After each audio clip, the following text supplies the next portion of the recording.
Bonsoir à tous, bienvenue dans votre émission, votre projet pour la Réunion. On va parler musique cette fois-ci. En tout cas, j'espère, parce que comme je ne connais pas grand-chose en musique, on va recevoir nos invités de Savage Mirror. Je vais le faire au moins une fois en anglais pour me dire que je sais le faire. Alors, donc, Sylvain Martin, ouais. Syl Martin, pardon, et Lokes. Lokes. Lokes, c'est plus pour dire Lokes en créole ou Lokes en anglais? Lokes, c'est un nom que moi, je me suis attribué à moi-même, mais c'est ni l'un ni l'autre. D'accord, ok. Alors, quelle est l'actualité du moment pour Savage Mirror? C'est ce clip? Il y a ce clip, ouais, là on est revenu de tourner à de l'île Maurice et puis on va attaquer là, la promo du prochain album avec un single qui sort le 21 juin et un concert. Du coup, et c'est un single qui nous tient à cœur, parce qu'il parle du harcèlement scolaire et de la dépression. Alors, donc là, on va bien se rappeler, le 25 juin, c'est où? Le 21 juin. Ouais, 21 juin. Ouais. Ça sera sur YouTube et sur l'ensemble des plateformes. Et pour le concert, ce sera pour la fête de la musique, sur le front de mer de Saint-Pierre. D'accord. La question, donc il y a l'album, c'est quoi? C'est déjà un titre? Alors là, c'est le premier single qui est Infini, qui sort le 21 juin et l'album sortira le 25 octobre. D'accord. Et c'est L'Inertie. L'Inertie, ouais, le nom de l'album. D'accord. Qui sortira en fin d'année, du coup. Et ce clip que nous allons regarder dans un instant, c'est le clip de la chanson? Exactement. Ouais, c'est le premier single. D'accord. Alors je vous propose qu'on regarde le clip et après on pourra en parler. Ok. Je vous propose de regarder le clip.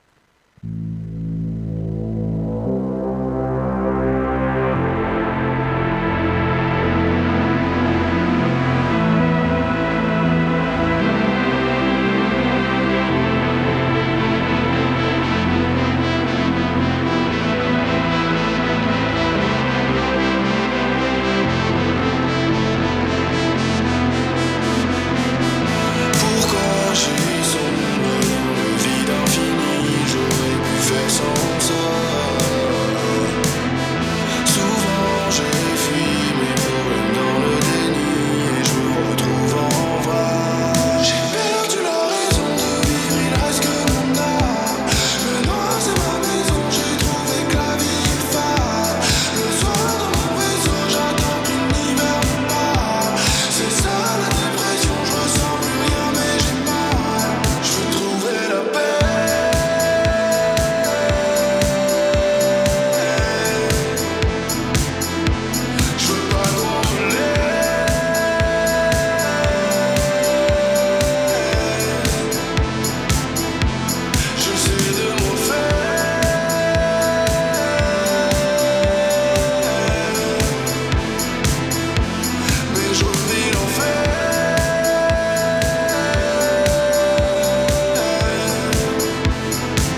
Là, le harcèlement, c'est quelque chose qui vous touche aussi?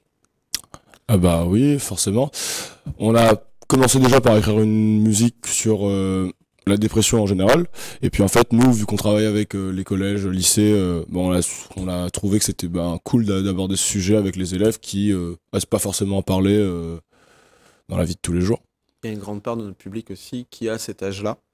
Et je pense que c'était important d'en parler, de faire une chanson et un clip qui mettent ça en avant. C'est quelque chose qu'on parle peu, que ce soit la dépression ou le harcèlement scolaire, ou même le harcèlement en termes général. Donc je pense qu'il y avait une volonté de parler de ça. Comment s'est passé le travail avec les élèves du collège Les Tamarins? Avec le collège, on est arrivé donc avec une chanson, c'était un atelier audiovisuel. On a essayé de voir un petit peu comment eux ressentaient le harcèlement de manière à la fois très, très crue, et puis comment on pouvait l'imager aussi, parce que le but c'était pas de faire juste un clip violent, juste montrer la violence, c'était de montrer euh, que dans le harcèlement il y a à la fois les gens, la violence des gens, mais il y a aussi les gens qui voient et qui ne disent rien. Et c'était un peu tout ça, c'était de synthétiser un petit peu toutes leurs idées. C'est l'environnement. Exactement. Ouais. Mais cet environnement-là, quand on regarde, le bandeau sur les yeux, c'est fort. Mm. C'est de dénoncer. Et je reviens à chaque fois à cette phrase d'Albert Einstein qui disait: c'est pas ceux qui font du mal qui détruiront le monde, ce sont ceux qui regardent et qui ne font rien. Exactement. Je suis d'accord Là, avec cette phrase. Ouais. c'est la démarche. Et est-ce que quelque part, c'est pas non plus un danger de culpabiliser des adolescents parce que eux, pour certains, ils ont peur, ils savent pas quoi faire, ils savent pas à qui s'adresser. La chanson a le mérite de mettre en avant un vrai problème, il n'y a pas de souci. Mais est-ce que comment faire en sorte que l'enfant, à son âge, à son niveau, se sente intéressé? Déjà, c'est des idées qui viennent d'eux. Donc, je pense qu'on est dans une génération où ce clip-là est très soft par rapport à ce qu'ils voient. Ouais. Je pense que les enfants, on peut leur faire confiance et ils voient bien plus de choses que ce qu'on pense qu'ils voient. Oui, je suis d'accord. Mais quelque part, déjà, les adultes dans les familles, quand il y a de la violence intraconjugale, le silence, le chape de plomb qu'on met au-dessus, le silence, est quelque chose. Demander à des enfants d'être capables de dénoncer une violence, même de manière anonyme, juste aller voir leur CPE pour dire, il y a un tel, il est victime de violence. Il faut être courageux malgré tout.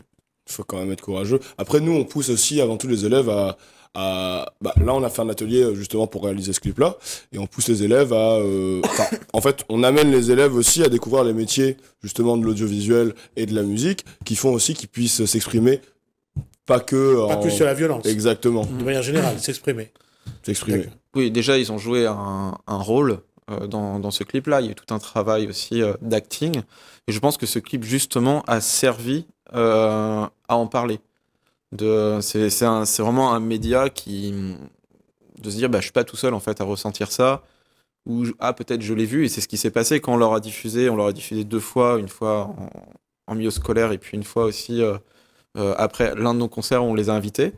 À chaque fois, on a eu des élèves qui étaient parfois en pleurs, parfois tiens, j'ai vécu ça, ou moi j'ai été harceleur et finalement ce que j'ai fait c'était peut-être pas bien. C'est ça. On en a eu plusieurs, c'était qui même viennent nous parler directement. Ouais, voilà, et c'était plutôt des justement des on aime bien harceleurs. aussi après privilégier des temps de parole après les visionnages du clip ou des concerts avec les élèves pour qu'ils puissent nous en parler, et puis il y a des accompagnants aussi à côté, donc forcément ça facilite la prise de parole dans ce contexte-là. La question sur le clip, en tout cas, je pense que ça a fait l'unanimité. Le clip, j'allais dire, le caméraman a fait un bon travail. Le monteur aussi, on voit la qualité du montage. Mais malgré tout, moi, ce que j'ai surtout essayé de regarder, c'est j'allais dire, le bandeau sur les yeux. Je trouvais ça très belle image. Mm.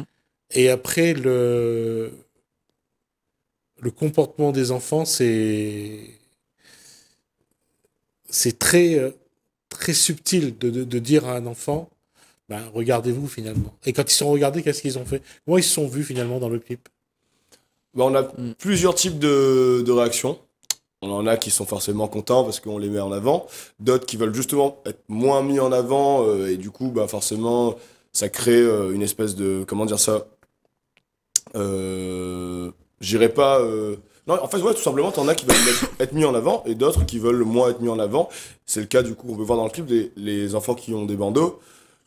On a bien demandé avant qui veut être plus mis en avant, qui veut moins être mis en avant, tout simplement. Et bah ouais, on a plusieurs types de réactions, en fait, tout simplement. On a fait vraiment un travail comme sur un vrai tournage, de casting, de qui allait jouer, qui jouait bien, qui jouait moins bien. On a vu un peu les personnalités de chaque individu. Et le bandeau était, comme je te le dis Ouais. avant, c'était de ne pas montrer juste des scènes visages. violentes. Ah, d'accord. C'était pas non plus de montrer quelqu'un qui, Non, le qui bandeau, shoot dans... pour moi, Voilà, c'est, il a son... Ouais. il a une violence qui est à elle seule, où tout le monde peut s'identifier à ce bandeau. Voilà. Finalement, on se Ouais. dit peut-être que moi, j'ai été derrière ce bandeau. Exactement. Et ça permet, je pense, aux spectateurs de se mettre à la place des élèves, que ce soit un élève, mais aussi un parent, un professeur, parce que le professeur a aussi un bandeau. Et Oui, tout le monde peut se mettre derrière ce bandeau. Et quand on a les yeux cachés, on voit tout de suite qu'il manque des informations et que on passe à côté de la réalité. Je vais te demander de rester comme ça, pour rester dans le cadre, parce que comme ça, c'est... Ah, plutôt comme ça. Ouais, plutôt comme ça. Il est pas assez grand. Non, il est grand, mais il a été cadré sur grand, pas sur petit. Ça Non, marche, je- pas de souci. Voilà, je préfère. La question, c'est encore une fois ce travail-là. Mais ce que je voulais dire, ce que vous avez vécu, et je pense que ça c'est toujours adorable, c'est de voir ce que ça apporte à un enfant de vivre ce genre d'expérience. Ça leur fait du bien. Ouais. Ouais, ça leur a fait du bien. Après, comme il disait juste avant, nous, on a vraiment tenu à ce que le tournage se déroule Ouais. comme un tournage Ouais. que nous, on aurait fait même sans les élèves, Ouais. un tournage... Ça reste professionnel. Et donc voilà, et c'est ça que je pense que les élèves On bien joué le jeu. Ouais, ils ont bien joué le jeu, ils ont surtout aimé en fait voir les conditions réelles d'un tournage, comment on tourne un clip, etc. La préparation qu'il y a avant. Mhm. Je pense que ouais, ils ont bien kiffé.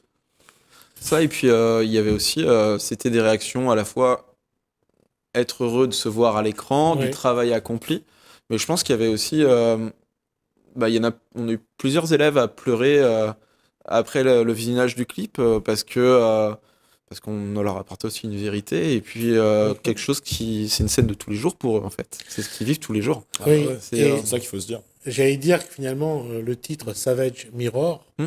vous avez vraiment proposé un miroir dans lequel ils se sont vus, et ce n'est pas que du positif. le titre Savage Mirror, le titre du groupe, enfin le nom du groupe, le miroir qui est sauvage, c'est un peu le miroir qui reflète la réalité. Voilà. Et c'était déjà dans notre premier single qui s'appelait L'air du temps. C'était déjà un peu le cas de montrer un peu la réalité brute telle qu'elle est en fait.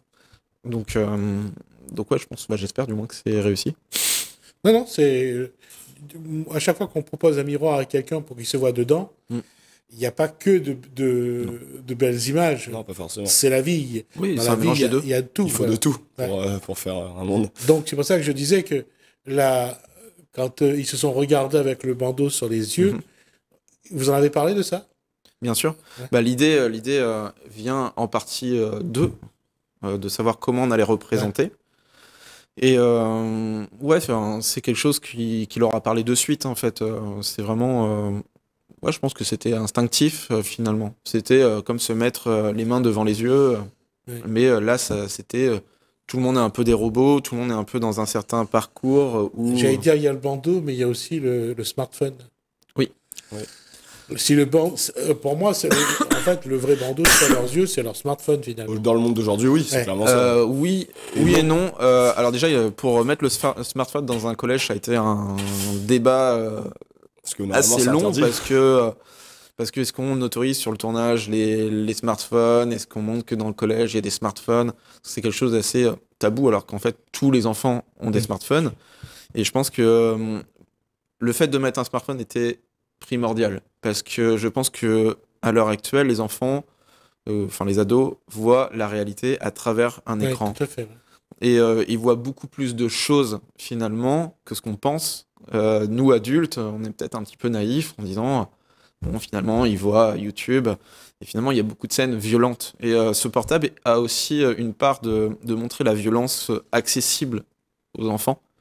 Et c'était pour nous, ouais, c'était primordial d'avoir les téléphones. C'est quelque chose de leur génération. Tous les gamins ont des téléphones maintenant. On s'en rend bien compte, hein, d'ailleurs. Donc, dans le clip, ça devait avoir lieu. Donc il y a effectivement cette idée que je suis sur le téléphone et je vois pas l'action qui se passe, mais surtout la violence du téléphone, et que peut-être des comportements se font par rapport à, Oui, il y a ça aussi, à ouais. cet outil. Et j'allais dire, c'est de montrer aussi un paradoxe. Mm. Parce que enfin, c'est un petit peu à l'image de la vie. Je veux dire, si on se réfère à cette philosophie euh, asiatique, il y a le yin, il y a le yang. Bien Il sûr. y a toujours l'équilibre entre les deux. Oui, bah c'est le clip ou comme on espère être le plus proche de la réalité. Tout n'est pas mauvais, tout n'est pas Non. bon, mais voilà, enfin c'est Je reviens à cette phrase d'Albert Einstein, c'est-à-dire que c'est pas ceux qui font du mal qui détruiront le monde, ce sont ceux qui ne font rien. Et eux, ils sont sur leur smartphone. C'est d'inciter les gens à regarder autour d'eux et de voir ce qu'ils peuvent faire aussi. Tout simplement. c'est ça. Je pense que les harceleurs comme les harcelés, ça va être compliqué pour eux de changer le monde. Et même il y a des harcelés. Nous, on a eu beaucoup de harceleurs. C'est plutôt des harceleurs qui sont venus nous voir, des anciens harceleurs, qui sont venus nous dire, je regrette en fait d'avoir à un moment mis un de mes amis de côté ou d'avoir été méchant avec lui. Mais il y a une honte. Et puis ça a permis d'ouvrir les yeux aussi, puisque eux-mêmes, les harceleurs, savaient pas forcément qu'ils étaient en train de harceler. C'est en mettant en place un projet comme ça aussi que du coup ils se sont rendus compte que c'était peut-être de l'harcèlement, ce genre d'action. On a mis un mot sur quelque chose qui était peut-être un petit peu pas très net pour eux, enfin ils savaient pas trop de quoi on parlait. Finalement là, avec le clip, on a pu mettre un mot sur ça. Et c'était important. Le tournage a pris combien de temps ? Alors, on a rencontré les élèves plusieurs fois avant de faire le tournage, mais le tournage en lui-même, ça a duré une journée. Ouais, ça a été sur une journée. C'était une grosse journée pour des enfants. Pour eux, ça a été une expérience, je pense. Ils ne savaient pas qu'il y avait tout ça derrière un tournage. Et c'est ça qui est intéressant aussi, de leur montrer tout ça. Combien de fois on a recommencé cet implant ? Alors là, certains, des dizaines, même des dizaines de fois, certains plans. Après, forcément, comme sur tout tournage, il y a des plans qui vont plus vite que d'autres. Mais c'est vrai que je pense que ça a dû être sacrément éprouvant pour. Il y a des scènes il y a des scènes qui étaient éprouvantes aussi, de pleurer, de se mettre dans la peau d'un personnage. Il y a eu même des moments où on a dû isoler l'harcelé, le personnage qui joue l'harcelé dans le clip, parce que tout simplement, pour avoir des images comme ça, il faut quand même que l'émotion soit là et que lui puisse la retranscrire. Se concentrer pour pouvoir avoir ces émotions-là. Alors, donc, quelle va être la suite pour Savage Mirror ? Déjà, donc, la sortie du clip le 21, de faire aussi, d'aller en parler avec les collèges, lycées. Ça va pas mal d'ateliers. Et puis par la suite, il y a des concerts qui vont arriver, et puis l'album qui arrivera le 25 octobre. D'accord. Ce que je vous propose, c'est que quand tout est prêt, vous nous faites savoir et on vous recevra et puis on sur le travail. Le travail dans les collèges, ça se fait bien sûr en partenariat avec le rectorat. Oui, c'est avec le rectorat, c'est avec Pass Culture, avec les collèges qui nous invitent. On fait souvent des ateliers de MAO, musique assistée par ordinateur, d'écriture. On essaie de mélanger les deux, et puis par la suite aussi, ça peut être des ateliers d'audiovisuel. Je pense que c'est important pour nous d'aller à la rencontre. Je pense qu'on fait une musique qui est un peu leur musique de leur génération, et de montrer comment on la fabrique, comment on la fait. Au-delà du harcèlement même, juste de faire une chanson c'est important de voir comment un clip est fait. Ils s'imaginent pas tout ça, je pense. De voir l'envers du décor. Voilà, exactement. Alors, donc vous, le public va vous voir Le Le 21 juin. 21 juin. Donc Ok. vendredi 21 juin, oui. D'accord. Bah, écoutez, je vous souhaite une bonne continuation. Merci Vous beaucoup. revenez quand l'actualité Avec plaisir. Avec l'exige et on aura plaisir à vous recevoir. Merci à vous deux. Merci beaucoup. Alors, Steve Martin et Locke, merci donc du groupe Savage Mirror. Merci à vous deux. Merci à vous de nous avoir suivis. Merci Hélène, merci François, je vous dis à bientôt.